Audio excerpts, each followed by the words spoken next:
Salam berjumpa kembali teman-teman sekalian, sahabat-sahabat yang terkasih. Pada kesempatan ini saya mengajak kita kembali lagi untuk mendengarkan sabda Tuhan yang kita ambil dari Penginjil Markus bab 2 ayat 13 sampai 17. Levi pemungut cukai mengikut Yesus. Sesudah itu Yesus pergi ke pantai danau dan seluruh orang banyak datang kepadanya, lalu ia mengajar mereka. Kemudian ketika ia berjalan lewat di situ, ia melihat Levi anak Alfeus duduk di rumah cukai, lalu ia berkata kepadanya, "Ikutlah aku." Maka berdirilah Levi lalu mengikuti dia. Kemudian ketika Yesus makan di rumah orang itu, banyak pemungut cukai dan orang berdosa makan bersama-sama dengan dia dan murid-muridnya, sebab banyak orang yang mengikuti dia. Pada waktu ahli-ahli Taurat dari golongan Farisi melihat bahwa ia makan dengan pemungut cukai dan orang berdosa itu, berkatalah mereka kepada murid-muridnya, "Mengapa ia makan bersama-sama dengan pemungut cukai dan orang berdosa?" Yesus mendengarnya dan berkata kepada mereka, "Bukan orang sehat yang memerlukan tabib, tetapi orang sakit. Aku datang bukan untuk memanggil orang benar, melainkan orang berdosa." Demikianlah sabda Tuhan, terpujilah Kristus. Teman-teman, saudara-saudari yang terkasih, kita tahu bahwa Yesus itu datang ke dalam dunia atau dia menjadi manusia, suatu misi yang hendak dia lakukan itu adalah menyelamatkan manusia dari dosa ya. Sebab manusia itu sendiri ya tak dapat menyelamatkan dirinya sendiri dari kuasa dosa kecuali oleh Allah. Dan di situ pun peristiwa inkarnasi sabda Allah yang menjelma menjadi manusia menjadi suatu refleksi penting bagi kita. Bagaimana Allah itu sungguh mengasihi manusia, kita yang berdosa ini. Dia rela merendahkan dirinya dan menjadi manusia biasa seperti kita. Itu hanya untuk menyelamatkan kita. Di situ perjuangan, pertempuran yang dilakukan oleh Sang Sabda itu adalah dia melawan kejahatan. Meskipun dia harus menjadi kurban ya, anak domba Allah yang dikorbankan demi keselamatan kita manusia.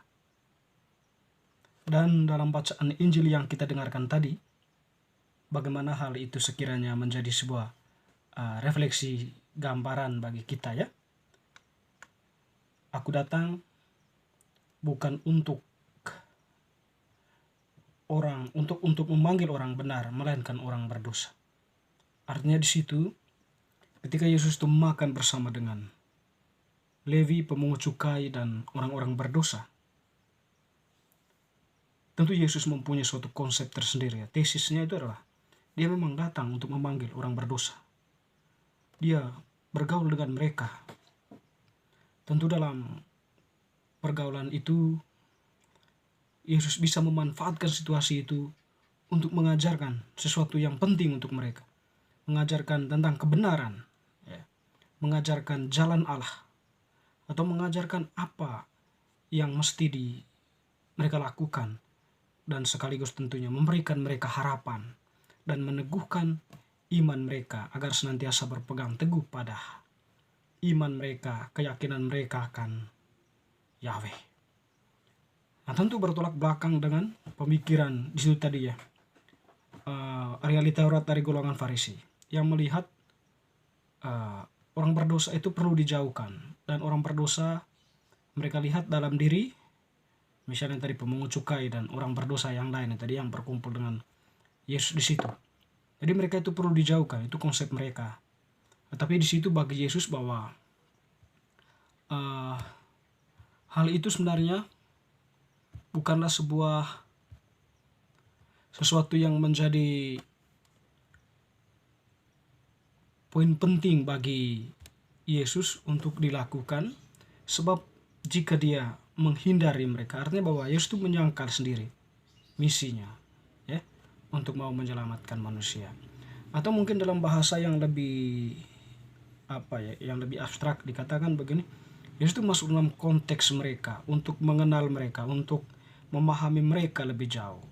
Sehingga ketika konteks mereka sudah dipahami, di situ dengan mudah ya Yesus bisa melihat celah-celah penting ya, yang setidaknya untuk bisa berdiskusi atau berdialog dengan mereka ya.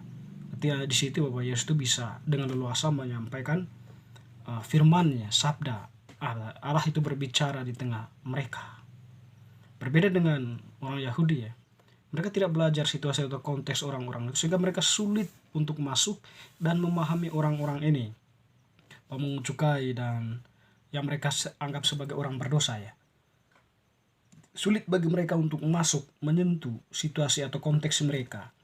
Mereka hanya berhenti pada penilaian subjektif mereka dan mencap mereka berdasarkan berdasarkan apa yang mereka pikirkan mungkin, atau berdasarkan apa yang mereka elaborasi sedemikian rupa, lalu kemudian menjadi sebuah tesis yang dikumandangkan menjadi sesuatu yang berlaku publik ya, berlaku untuk semua. Itu di situ Yesus berseberangan dengan mereka dengan alasan itu tadi. Teman-teman saudara-saudari yang terkasih, yang menarik bahwa dari bacaan ini juga kita mendengar bagaimana Yesus mengajak si Levi untuk mengikut dia. Ikutlah aku. Ya. Maka berdirilah Levi lalu mengikuti dia. Artinya di situ bahwa Yesus itu mempunyai kuasa ya. Semacam ketika dia mengajak Levi itu dia langsung berdiri ya. Semacam ada kuasa yang setidaknya itu menarik si Levi, dan mungkin juga dia menjadi salah satu orang yang fans dengan Yesus, tertarik dengan Yesus. Sebelum dia masuk lebih jauh ya, masuk lebih dalam untuk mengenali Yesus. Tapi ada sebuah ketertarikan sehingga dia mau. Mungkin saja ya, dia sekiranya menawarkan pada waktu itu adalah ahli-ahli Taurat. Mungkin saja si Levi tidak mau ya. Atau bahkan ya mungkin orang ahli-ahli Taurat itu tidak mau mengajak mereka untuk mengikuti aliran mereka, untuk mengikuti mereka, karena mereka sudah dicap sebagai orang yang menyimpang dari kesepakatan bersama di situ. Teman-teman saudara-saudari, yang kita lihat di sini adalah nilai kemanusiaan. Yesus itu lebih melihat universalitas ya dari manusia itu ya, kemanusiaan manusia. Di situ Yesus tidak melihat dia orang berdosa, dia orang baik, atau tidak membuat kategori sehingga yang kategori ini yang boleh saya masuk dan kategori ini saya tinggalkan. Tidak, Yesus merangkul semuanya. Dalam hal itu pun kita melihat bagaimana posisi Allah yang Maha Rahim ya, yang menerima semua manusia, apapun latar belakangnya, apapun modelnya, dia senantiasa mau menerima manusia dengan segala kekurangannya. Tentu dengan harapan di sini bahwa setelah Yesus merangkul mereka, ada sebuah ada sebuah kesadaran baru dalam diri orang-orang itu untuk berbalik dari cara hidup yang lama kepada cara hidup yang sudah ditetapkan atau yang diajarkan oleh Yesus sendiri kepada mereka. Teman-teman saudara-saudari, kalau kita kembali ke dalam diri kita masing-masing, mungkin kita cenderung jatuh dalam karakter dari ahli-ahli Taurat itu ya, yang cenderung mengklaim atau cenderung mencap sesama kita sebagai orang ini, orang itu ya.